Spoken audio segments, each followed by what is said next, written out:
A marketplace, when you say the word marketplace, you generally think of things like eBay and Amazon. They're probably the two biggest, well, they are the two biggest in the world, and very well known to all of us. But there's a lot of other businesses which are also starting to pivot into becoming a marketplace themselves, which we would not have traditionally thought of as a marketplace.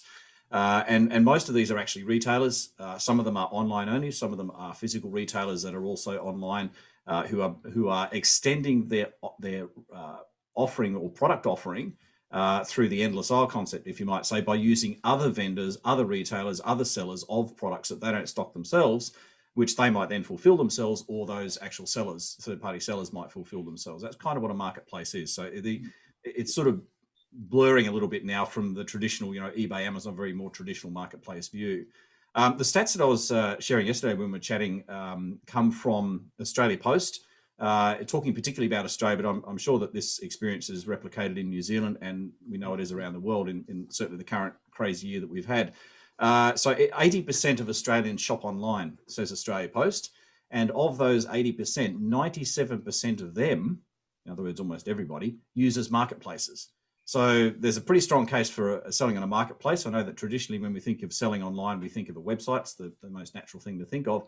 But in actual fact, an overwhelming majority of people that shop online are already using marketplaces in one way or another.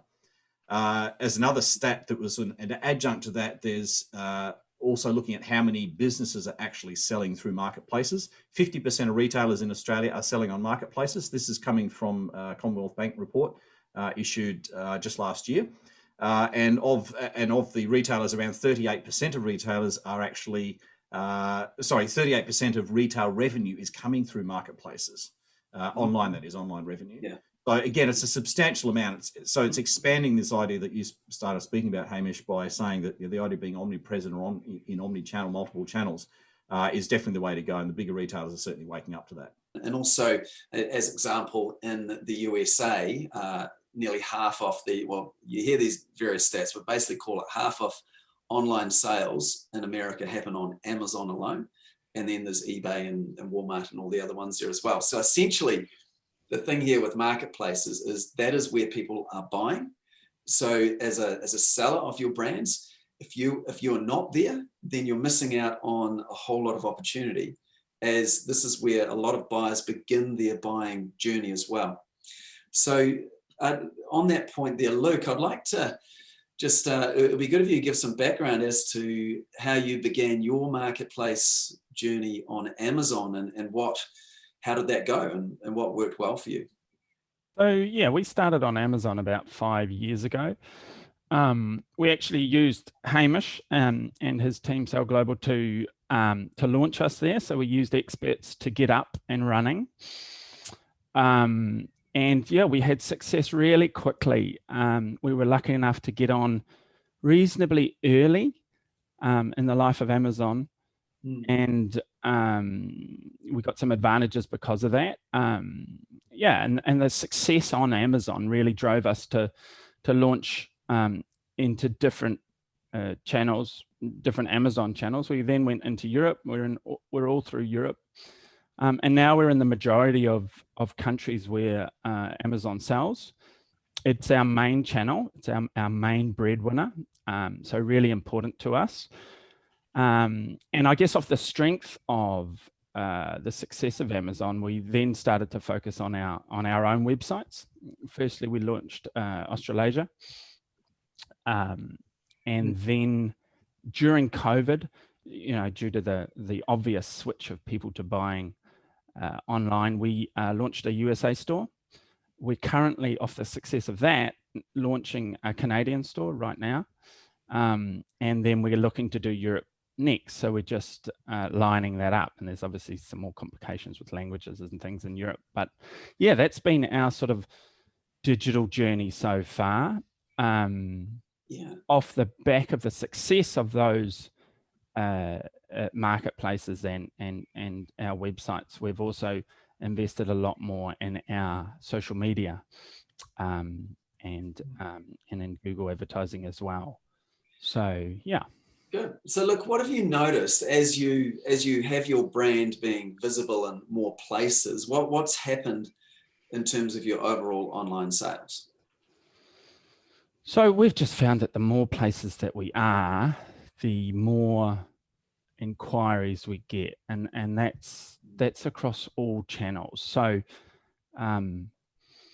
yeah, it's just about brand awareness. The more places you are, the more people see you, the more people ask for you. And counterintuitively, we've noticed that our traditional retail channels, we're getting a lot more inquiries from them, the more that we've sold direct to customers ourselves, and the more that we've increased our social media presence. So you would think that us selling direct to customer would harm our retail and distribution and wholesale channels, but it's been the opposite, which is really interesting.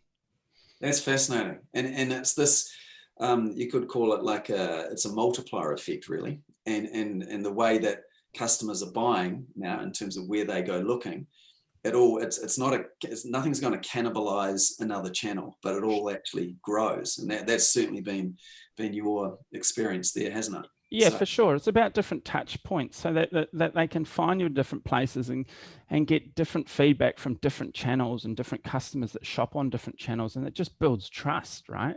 Yeah. So yeah, that's good. And just sticking with you here, Luke, on Amazon, because that is a place that people go, and like advertising's been an important aspect of really growing your brand. How's that worked for you on Amazon, and what kind of percentage of sales come from ads versus organic?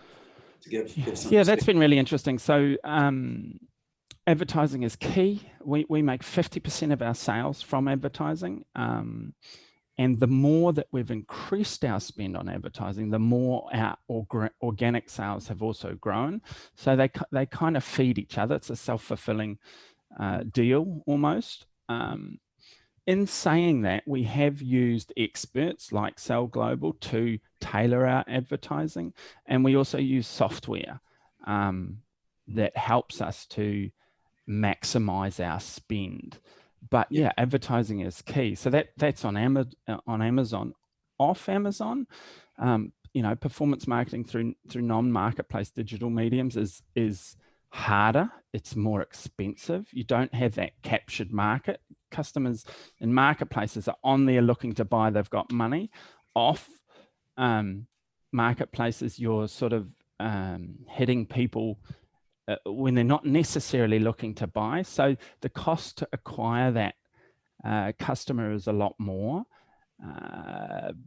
and it's a lot harder. But we're slowly refining that and working out what's working, and we're getting there profit-wise. So fantastic.